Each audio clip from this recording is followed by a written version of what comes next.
Hi to all. This is Stenasi from the Department of English. We shall discuss the poem Angels 1919 by Virginia Woolf. After studying the poem Angels 1919, students will be able to estimate the background of the poem, that is, about sorrow over the war and how that affected women. Analyze the role of a woman in the family as a wife, daughter-in-law, and a mother. The last one is they'll be able to defend themselves that women too have equal rights and prove their self-worth by integrating family and work.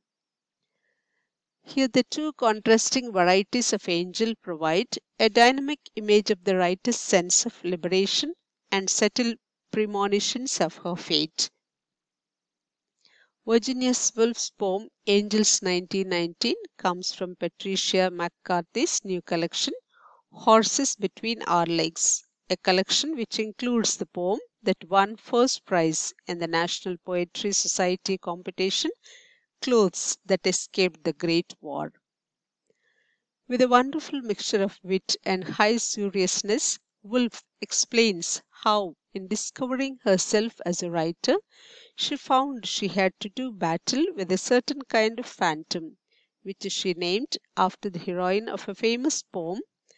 This famous poem was The Angel in the House, Coventry Patmore's four-part novel-sized exploration of married love, whose inventive approach to narrative might have impressed Woolf in other circumstances.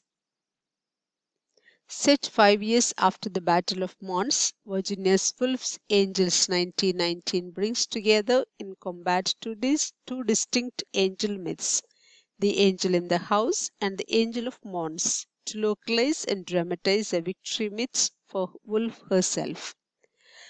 Patmore's angel provides her with a powerful image of the repression of women.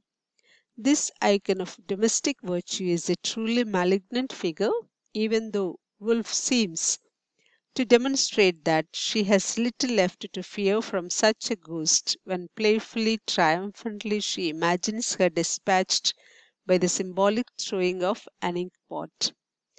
The angel does not only represent an imposed male ideal of womanhood, she is the voice of internalized censorship. Woman writers, Woolf declares, must, to put it bluntly, tell lies if they are to succeed. The urban myth of the Angel of Mons, said to have aided the British forces in that early battle of the First World War, has been described by the military historian Steve McGregor as a masterly and enduring early example of disinformation and propaganda. So both kinds of angel can represent a distortion of the truths. Patricia McCarthy's poem, however, insists on their innocent literalness and ingeniously reimagines the battlefield angels as puckish, airy, dishevelled spirits of place in the first stanza. In the second, an ever available inner resource. Outdoors, they hiss at the enemy with the sedge. Indoors, they appropriately ruin its intrusion with a swish of wings dipped in ink. This is war as intense psychic play.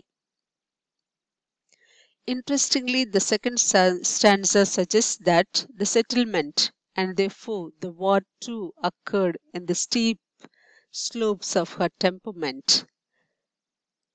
The new mood of liberation seems embodied in the rolling, spacious, breezy South Downs landscape to which she now had easy access and which McCarthy, local to the same area, so confidently evokes.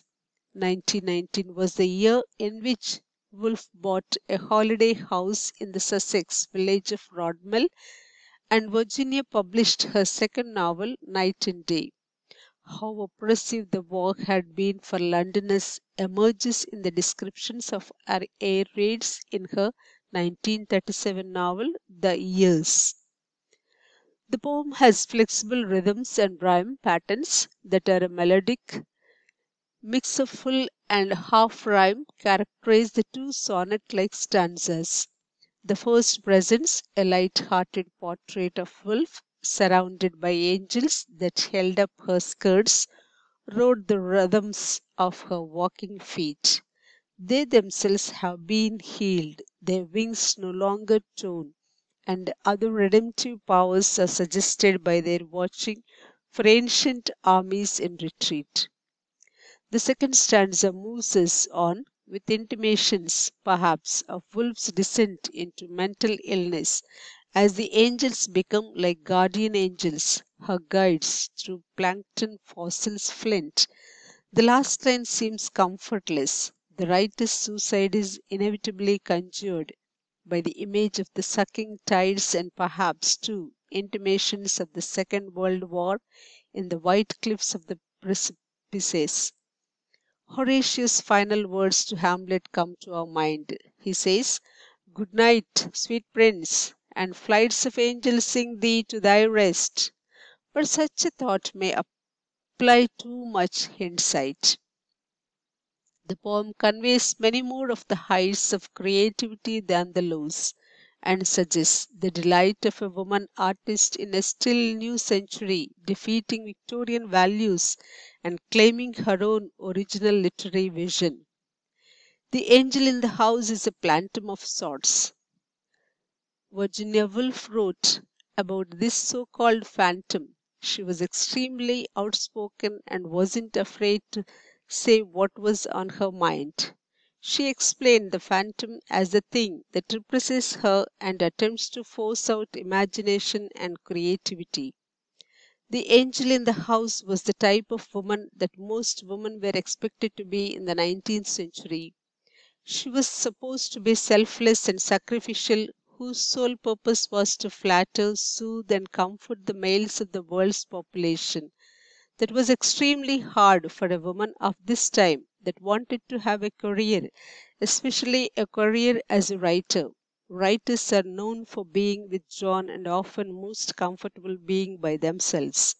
This was unheard of for women in the 19th century. She said, and the phantom was a woman, and when I came to know her better, I called her after the heroine of a famous poem, The Angel in the House. It was she who used to come between me and my paper when I was writing reviews. It was she who bothered me and wasted my time, and so tormented me that at last I killed her. Virginia Woolf tried to be this woman, but in the end it was too much for her. She was a woman destined to be a writer, and she wasn't going to allow anyone or anything stop her from being just what she needed to be. Patmore, later taken satirically by Virginia Woolf. Patmore's poem written about his wife represents an ideal of femininity as pure, self sacrificing, and utterly devoted first to her parents and then to her husband. Patmore states, "Man must be pleased, but him to please is woman's pleasure." Woolf argues that this ideal of self sacrificing, innocent, and morally pure femininity was as much an obstacle to women's careers as artists, writers, and professionals as the more obvious forms of patriarchy and discrimination. Women who conform to this sort of ideal of self sacrifice cannot devote the time and energy to their work necessary for creation of great art, because the angelic ideal always mandates that they put men and family ahead of their own projects. In this speech by Virginia Woolf, she talks about the need to kill the angel in the house. The angel in the house is the ideal of womanhood at that time. There are two important aspects to this. The woman is an angel and she is in the house. Because she is an angel, she has to act in certain ways. She has more or less to be perfect. She has to always care about other people rather than herself. Her life is devoted to her husband and children, not to herself. As we conclude the poem, Virginia Woolf says ironically that woman must stay at home and care for her family, not go out and do any work outside the house. Woolf would sit about women. She was intensely sympathetic. She is immensely charming. She is utterly unselfish. She excelled in the difficult arts of family life. She sacrificed herself daily. Woolf thought that this ideal stifled women and forced them to try to be the angel in the house.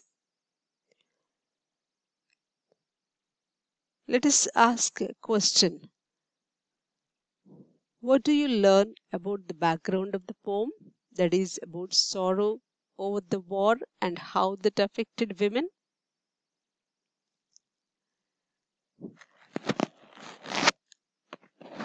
How do you analyze the role of a woman in the family as a wife, daughter in law, and mother? After studying this poem, what way can you defend that women too have equal rights and prove their self worth by integrating both family and work?